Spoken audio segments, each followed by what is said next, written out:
Hello, welcome to the House of Wellness. I'm Luke Darcy, and welcome to the team. Joe Stanley, Jacqui Felgate and Dr Nick Carr. G'day, guys. Hi, Darcy. Good to be with you. So we try to stay ahead of the curve here on the House of Wellness. Anything that's trending in the health sphere, we try to be all over it. So here's one for you. Are you a fog eater, Joe?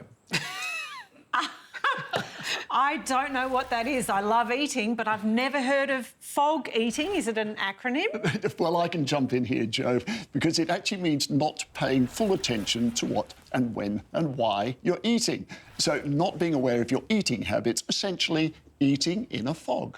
It comes from a survey about eating habits that found some people eat out of boredom, not out of hunger. And I'm tipping that's not the best way to eat, Dr. Nick. Well, that's too right, Jack, because healthy eating starts with mindfulness, having an understanding of our eating patterns and being aware of what we're putting in our mouths. Whereas fog eating means just the opposite, mindlessly shoveling in whatever's at hand without even thinking about it. I think we can all relate to doing that, eating something when you're tired and you're a little bit fatigued and genuinely regretting it almost the moment you do it. But from what goes into our mouths to what goes on our skin, the world of tattoos is where we start this week's health news, Jack. That's right, Das. Wearable technology has been revolutionising healthcare for some time now.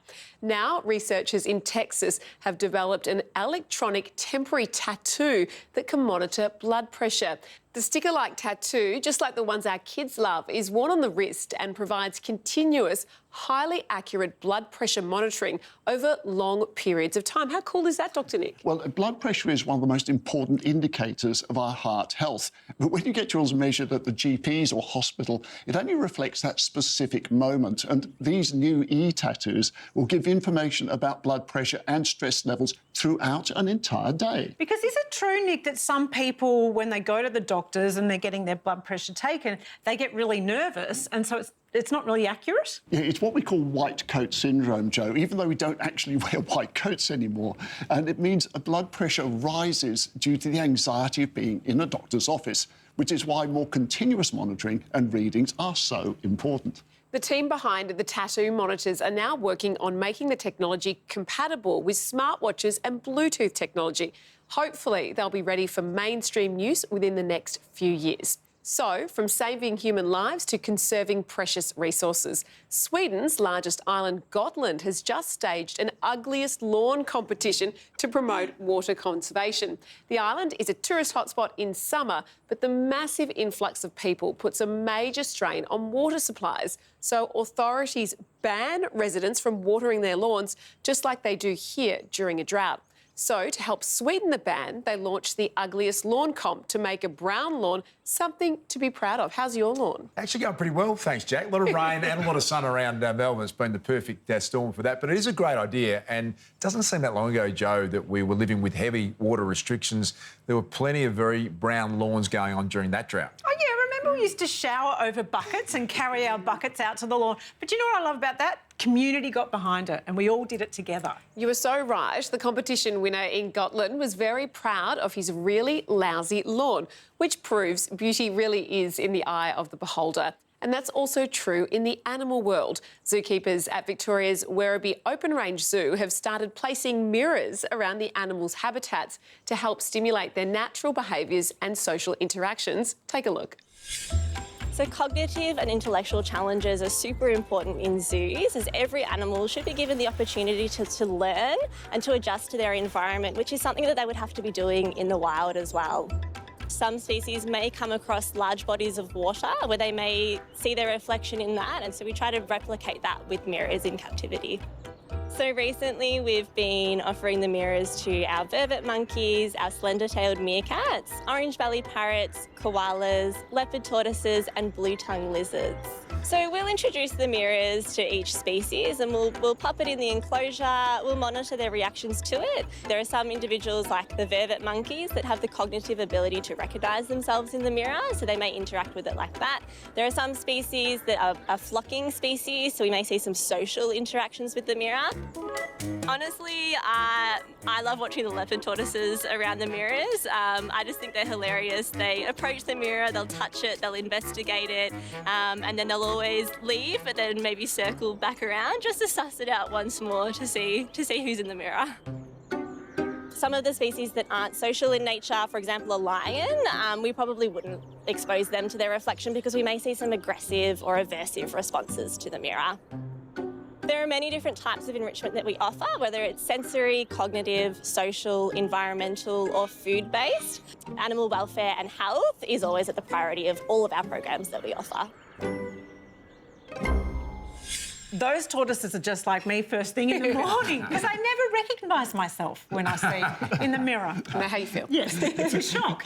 But interestingly, humans are typically 18 months or older before they're able to recognise themselves in the mirror. And in psychology, the mirror test is an important evaluation of self-awareness and cognitive skills in children. Well, Werribee Zoo is only a 45-minute drive from Melbourne. It's great. It has a stack of African and Australian animals roaming the massive park. So if you're in the area, make sure you check it out, Das. It is worth a visit to Werribee Zoo. I love it. Thanks, Jack. Up next, we shine the light on Australia's second most common long-term health condition. I was surprised to find out what it is. We'll reveal it all right after this.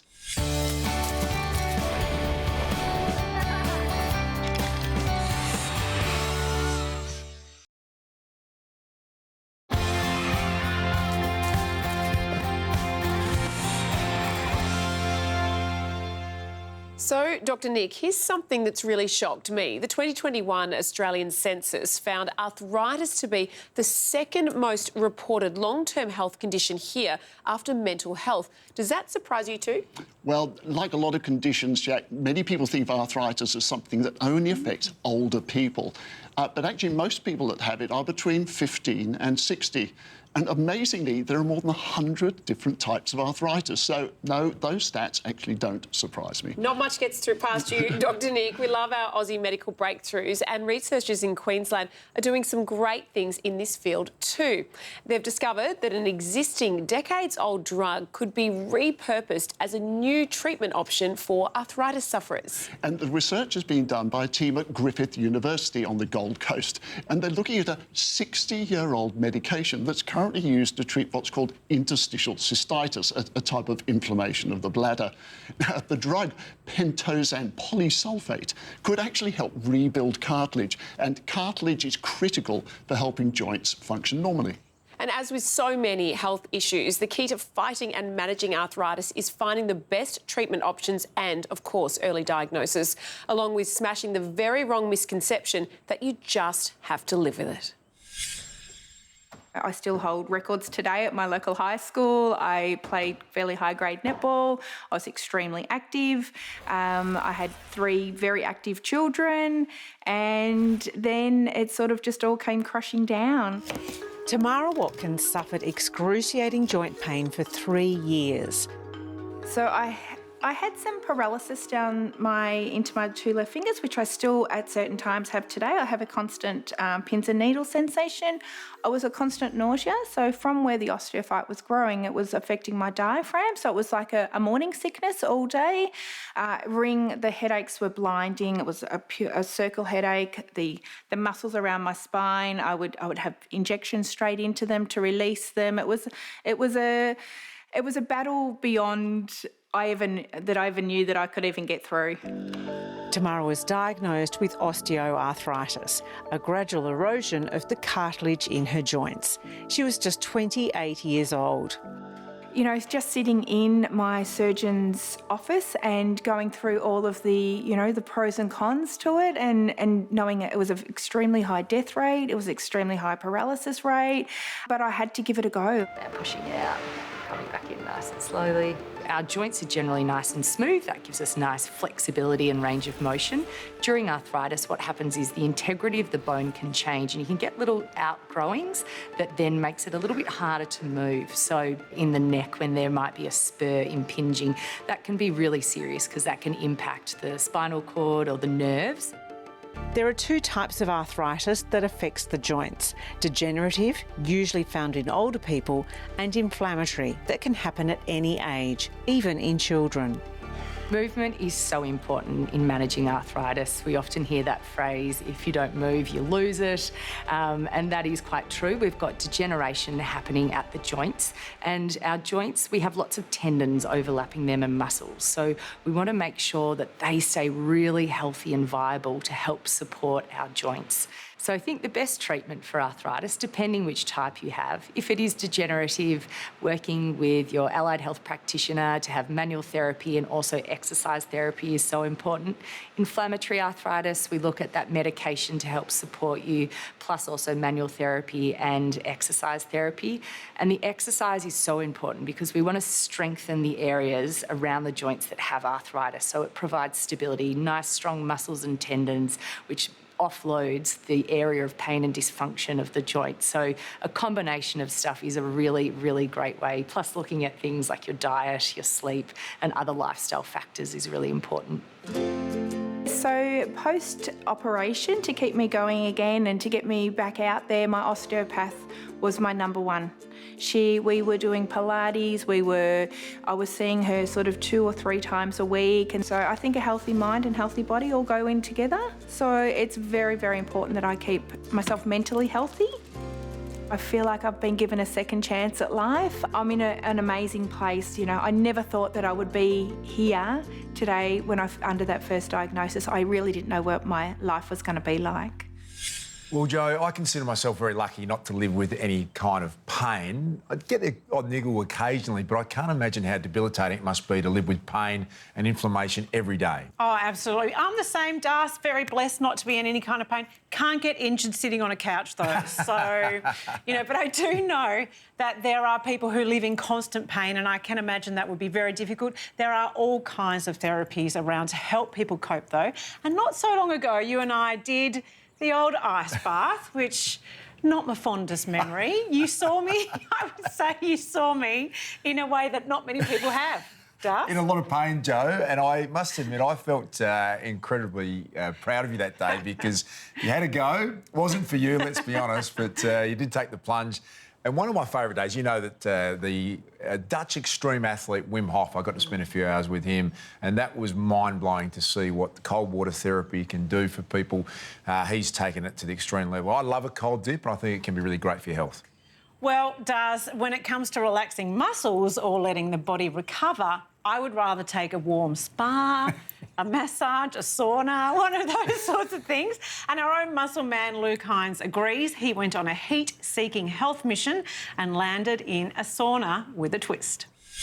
Sweating has long been seen as a form of recovery, relaxation and detoxification. And for some people, that means taking a seat in a sauna. Now, it's the heat and humidity levels that can increase your heart rate and widen your blood vessels, therefore improving your circulation and flushing your system. Now, with some saunas, it is the room that gets hot, but with infrared, things work slightly differently.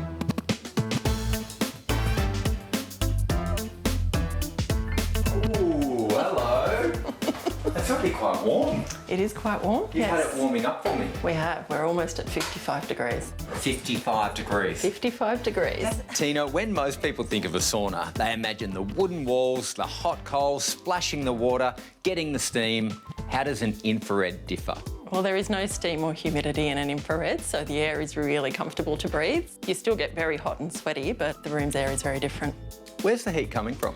It comes from light panels that are situated all around you, and it's a really recognisable sort of familiar heat for the body, so it actually allows it to penetrate quite deeply inside.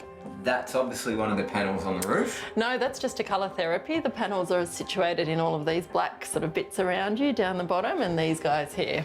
And they're lights? They're lights, yeah, Okay. infrared lights. Wow, awesome. And that's emitting the heat. Yes. So I sweat from the inside out. That's correct. Does that mean that we're targeting different parts of our body? So rather than initially just our skin and our muscles, we're getting deep to the organs? We are getting deep to the organs. It's a really sort of deep detoxification because it penetrates about 40 mils into your body, and it's like a passive workout. So, your heartbeat gets going and everything, and it's just like passive exercise. You get all those benefits and you just purge everything out.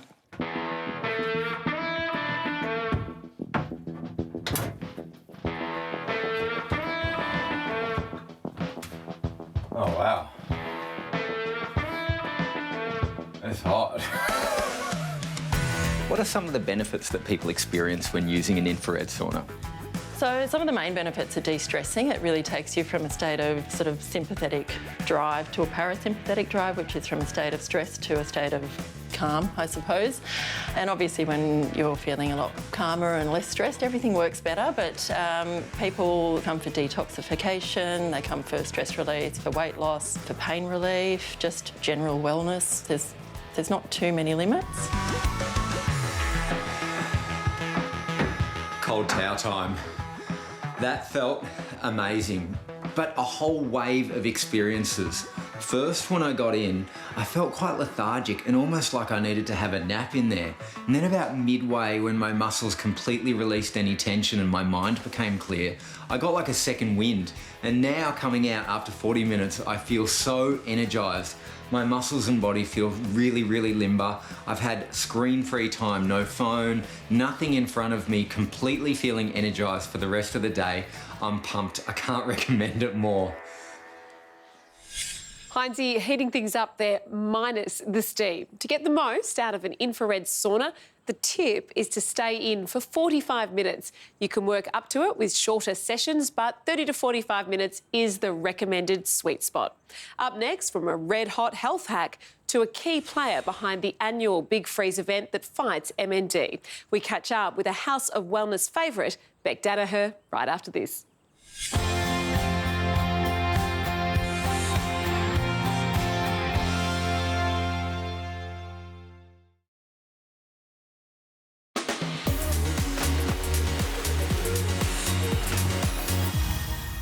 One of the most impressive people I have met on and off the field is AFL great Neil Danaher. He is a man that just refuses to accept anything apart from the best version of himself, and how rapt we were to see him back at the MCG in June this year for the return of the annual Big Freeze, Jo. Well, it's fair to say the Big Freeze is an institution. The event raises money and awareness of motor neurone disease.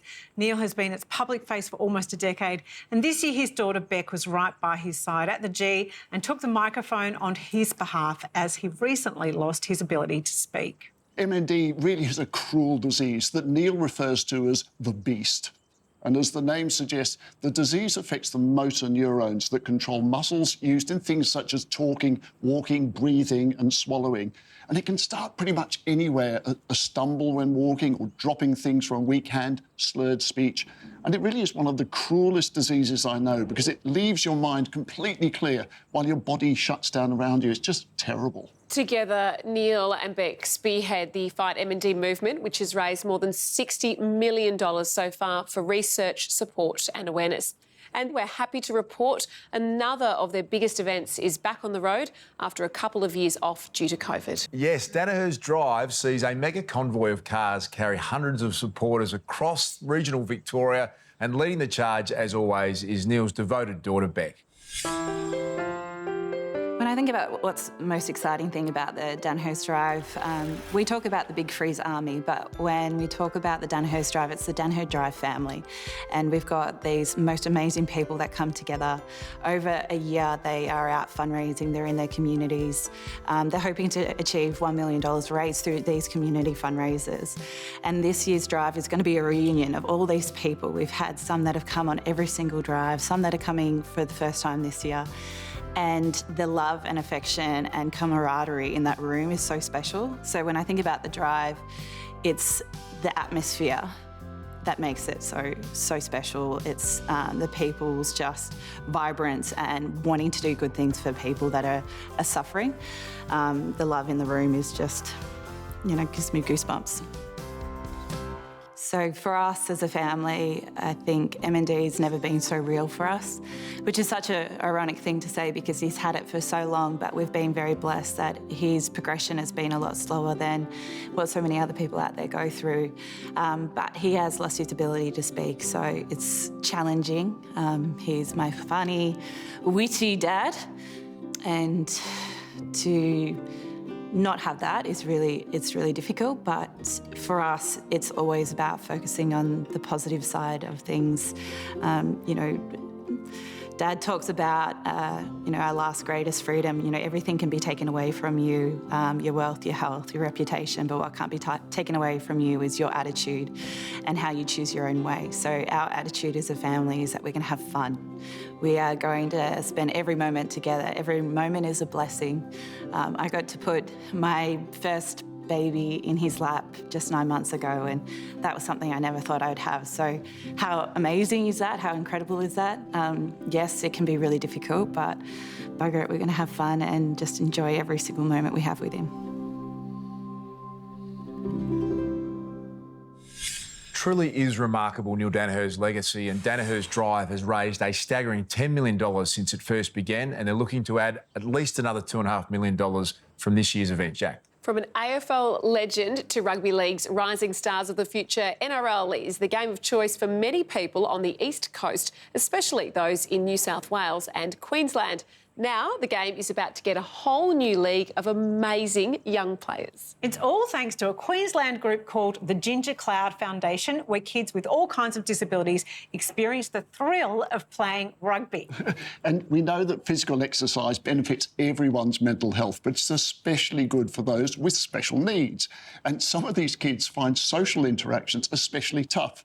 So team sports, bringing them together in a wider community is fantastic. And I suspect that the physicality of rugby is really good for them. Yeah, the program has grown now to include more than 300 players who are kicking goals on and off the field. Here you go, Max.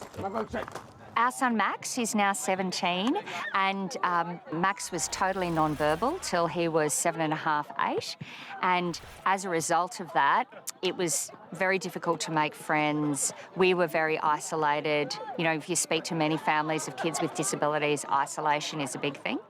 And very close to our house is a lovely club called Brothers Rugby Club. And every winter we would see all the families going to play rugby there, and we weren't able to do that. So we went to our local club Brothers and we said, look, we want to be involved in the club. How do we do that? And he said, talk to the club president. And we said, we just need to modify things a bit so that we can get involved. Thanks to Megan Elliott's determination to create an inclusive community for her son 7 years ago, today more than 300 young Queenslanders with learning and perceptual disabilities participate in the MRP, the Modified Rugby program, and the kids love it. I like modified rugby to make people happy and smile and just being friendly with the team. I like doing try. Each team has a group of young volunteer mentors joining the kids on the field, guiding them through the game while making sure everyone is having fun and feeling supported. I have only been a mentor for a few weeks and I've already created such strong bonds with the kids. Yesterday I was a little bit late because I came straight from a uni exam, and one of the kids came up to me and he was like, I knew you were coming, Rhett told me you weren't coming, but you're here and let's play. And I'm like, yes, let's get started. We are creating a generation of young people for whom disability is normalised, and we're creating a world which is more inclusive of our kids. Yeah, it's a lovely, lovely circle of things that happen. University of Queensland Junior Bull Sharks player Hugh Keynes is partially blind and has been desperate to play rugby. I've been waiting for this for a very long time, and finally my time to shine. Made a lot of friends in it, and a lot of people cheer me on. It feels amazing because it just feels like you're very, very important. Oh, he's really grown into it. He just loves the participation, and we love watching him. He's excelling at it. He loves the sport. The moment that he got to pull the jersey on and play was just a thrill for him, and we loved it. I teared up again last weekend, a group of new parents who were screaming and cheering because they saw their son, their first ever try in a carnival, and they never thought that they'd get that. And to see people value the experience of their children and what they achieve, it's a really, really amazing thing. We're really grateful to be involved in something that is creating such fantastic organic change. That's what our dream always was.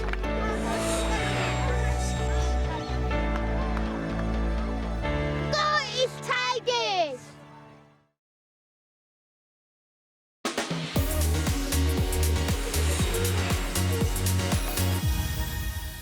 Wellness is an entire package, GQ. As much as it's important to feel good on the inside, having confidence about how you look on the outside plays a huge role too. And what's funny, Haji, is that our outer beauty can be reflected by what we put inside our body. That is the circle of health. And when it comes to supporting our hair, skin and nails, there's plenty of nutrients we can lean on. Let's get into it then. First up, biotin. This water-soluble B vitamin is found naturally in foods like egg yolk and almonds. It helps support nail thickness, reduce splitting nails and promote healthy hair. I'm so glad you brought up almonds. I love them and they're incredibly nutritious. They're a fantastic source of zinc, which helps us in the beauty space. I'm talking hair tissue growth and repair, nail strength, anti-inflammatory benefits for skin conditions like acne. The list is really impressive. Zinc is a great antioxidant too, meaning it slows free radical damage that leads to illness and ageing. Another powerful antioxidant is vitamin C, which helps support collagen formation, helping skin elasticity. And the great news is they're all found in supplement form. Now, GQ, with all this talk of beauty, it's time for my close-up. Now, Mick the cameraman, could you come in nice and tight with the Days of Our Lives filter? Mick, don't do it. You're frightening people. Mick, please. Don't be afraid of beauty, GQ. The A to Z of Vitamins is brought to you by Go Healthy's Go Hair, Skin and Nails, a convenient one-a-day formulation to help support hair, skin and nail health. Heinzie and GQ there with information I always lap up, maintaining healthy hair, skin and nails. Now, Jack, it is a cliche that all women are obsessed with shoes, but it's a cliche because I think it's a fact. It is definitely a fact when it comes to me and you, I think, and I always put fashion before comfort, sadly. Well, even Hollywood stars would struggle to afford what's been deemed the world's most expensive shoes on display in Dubai. Where else? They're made of hundreds of diamonds and real gold, and they're priced at a mere $17 million. I mean, you wouldn't walk home with those in your hands from the races, would you? You would not. My wife loves her shoes, but I think even for her, that's a bit extreme. However, investing in the right footwear is definitely on the money when it comes to the health of your feet, because too often we see some pretty horrific injuries and long-term problems from people wearing high heels or ill-fitting shoes. Bunions are another big problem. So in a quest to give foot problems the boot, we checked in with leading podiatrist Helen Banwell. So most people don't realise that a bunion is actually a dislocating joint. And I often say to people when they're quite distressed about the pain that it's causing, and I try to keep it in perspective for them and say, well, you can imagine if you had dislocated your thumb bone and then you hammered your thumb against a counter for 1,200 up to 10,000 steps per day, you probably wouldn't be surprised that it hurts. So what happens with this joint is it's got a muscle that pulls directly behind and a muscle that pulls directly in front, and they hold that joint in alignment. When we have any pressures that push our toes over, unfortunately, that can mean that that pull of muscle will become off centre and start to pull that toe towards the other toes. And eventually it can get so bad that this toe will actually be pulled all the way over and start to underride the other toes alongside it. Bunions are actually incredibly common. For people 65 and under, we're getting roughly a quarter of people will have bunions, but it increases as you get over 65. So once you're over 65, we're seeing over a third of the population with bunions. 2 out of 3 are female. One of the major factors behind them is the shoes that we wear. So when we think about shoes, and women's shoes compared to men's shoes have always been a little bit more of a tighter fit and generally more of a pointy toe. As a podiatrist, I have to be honest and say I've never seen a foot shape quite this pointy, but you can imagine that if you're squishing your toes into a toe box that is this narrow and this sharp, you're going to be pushing that big toe over and assisting those muscles from coming out of alignment and help dislocate that joint. If you have a look in your family and you know that you are genetically prone, so often, you know, thinking on the female side, if you look at your mother or your grandmother on the female side, if they had bunions, then chances are it may be in your future. So what we say to people, if you are genetically prone, then try and be a bit proactive. And I know it's difficult when you're in your 20s, but try to limit at least the height of the heel that you're wearing and the pointiness. So wearing good shoes is always going to be our first port of call. The second one is sometimes if you are hypermobile, having something that helps stabilise your foot inside your shoe. So either a shoe with a very good arch support already in it, or an orthoses or a foot orthotic from a podiatrist or a like. And last but not least is foot exercises. So I have quite a few young girls that have been dancers, and unfortunately they are developing bunions. So we spend quite a bit of time with them just going through some gentle exercises to maintain the motion in both ways of their big toe. So unfortunately, once the damage has been done or you've started to develop a bunion, reversing it doesn't seem possible conservatively.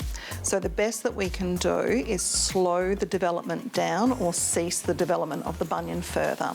So if you're developing a bunion, please go and see someone as soon as you realise, because that's the best that we're going to be able to keep your foot at.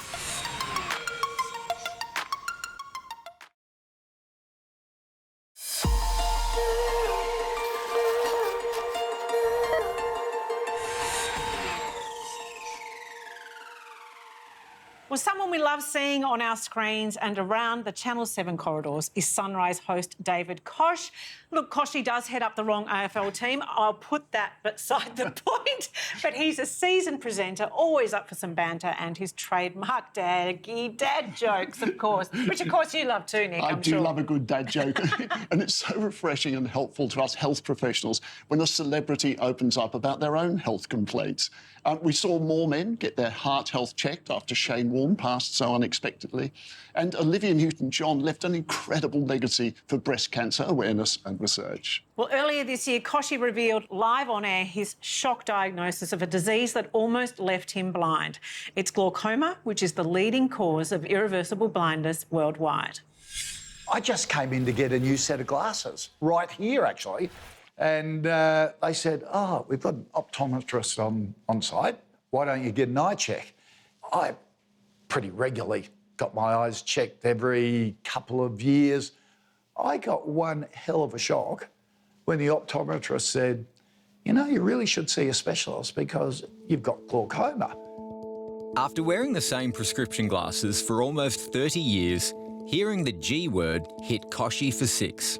Your eye adjusts for it. You know, this glaucoma puts a smudge over your vision, but your eye is so smart that it sort of almost sees around it, but it can deteriorate really quickly.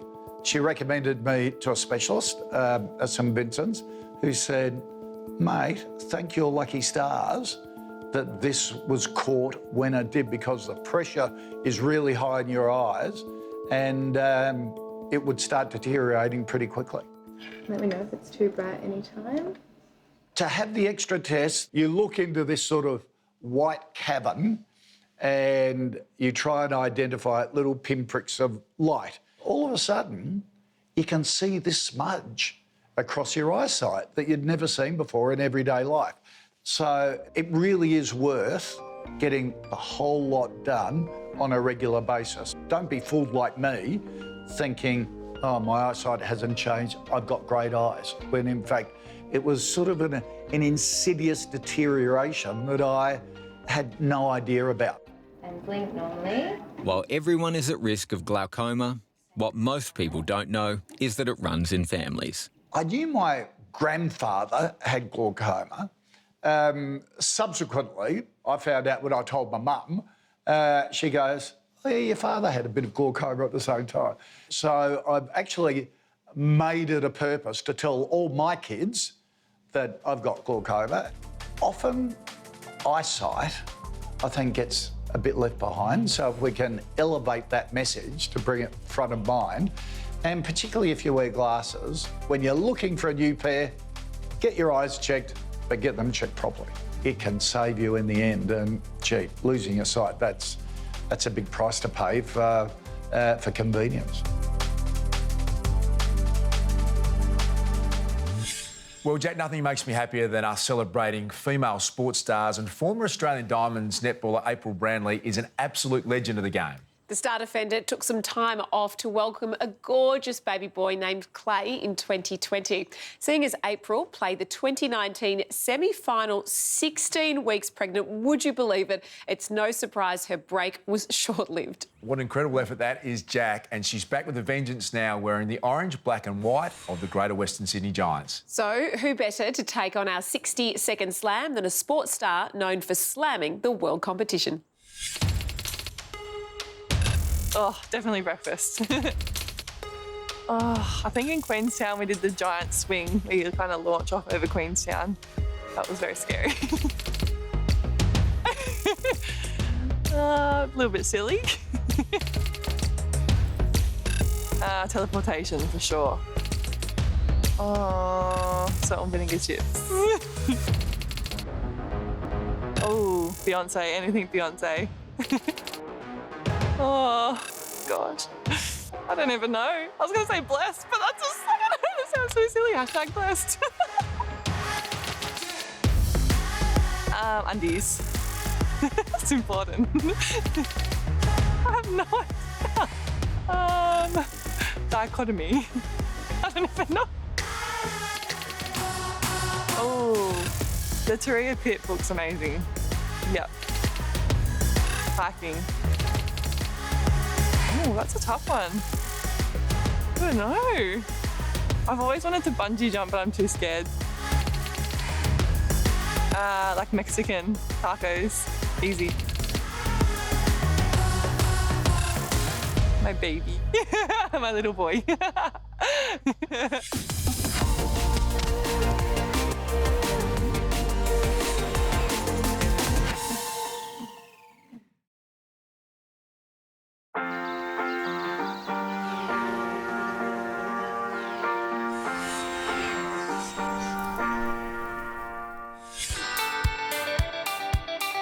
Nerve pain or neuropathic pain has many causes. It could be trauma, surgical procedures, even diseases like diabetes. What we have here are nerve endings that are overexcited, very sensitive to stimuli like touch or heat or cold.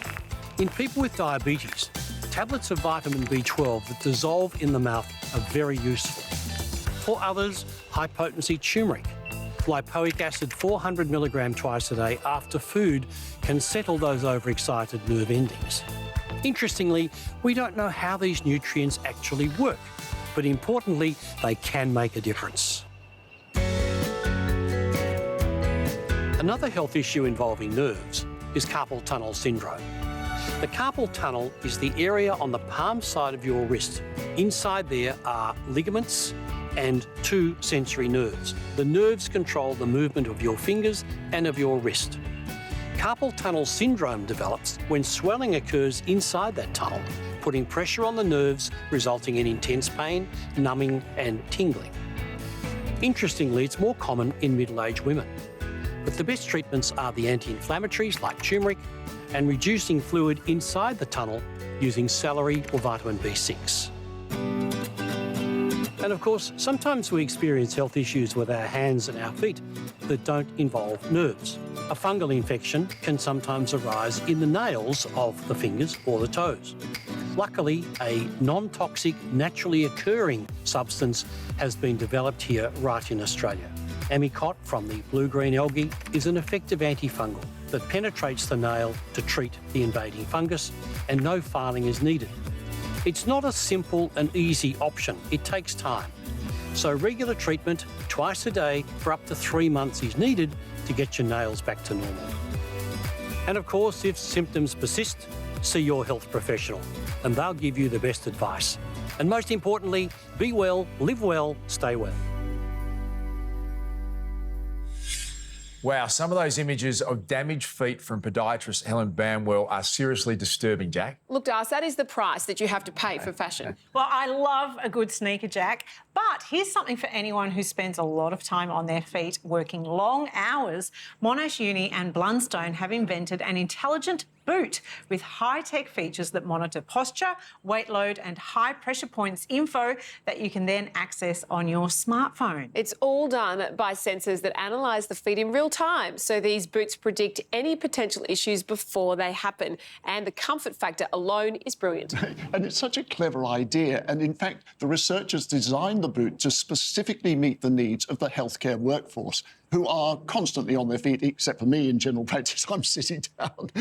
But medical practitioners of all descriptions were involved in the design process. So they should have nailed it, Jo. Well, the idea is still in development, but I think if there's one thing we saw during COVID is how hard our healthcare workers work. So anything that's going to help them in the comfort stakes, I think is a great idea. Well said, Jo. On that note, that's all we have time for today. Jo, Dr. Nick Carr and Jacqui, I think we do it all again next week. OK. Tune in to the House of Wellness radio show with me and Gerald Quigley this Sunday. The latest House of Wellness lift out is a real work of art. Archibald finalist David Bromley is on the cover. He's painted everything from butterflies to Kylie Minogue, and as you no doubt know, his works are stunning. Look out for that one, Jack. And thanks as always to our great friends at Chemist Warehouse. We'll see you again soon.